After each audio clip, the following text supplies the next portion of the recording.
Hey guys, and welcome back to this channel. In this video I'll be showing you guys how you can create this really cool glitch text effect on CapCut PC. So go to text and add in your default text, and I'm just going to type in the word glitch. I'm then going to select a bold font, or you can use the pixelated font, it's up to you.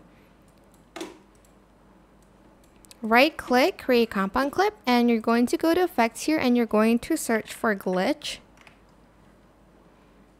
And you're just going to basically add it on top like this, and you're going to have to overlay it, because if you put it inside, actually you can just place it inside. I like to use this fuzzy one, so add this inside of the video effect. I'm just trying to find one that I can edit, which is this one.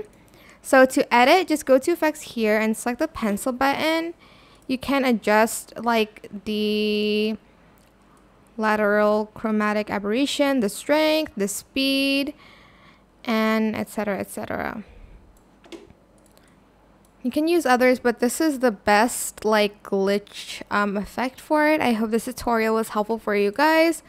Don't forget to like, comment, share. Also subscribe to this channel if you haven't done that already. If you have any more questions, just leave it in the comment section down below. I will try my best to answer them all for you guys. And if you found this video helpful, please click the thanks button above the description box down below. Thank you so much for watching. Bye!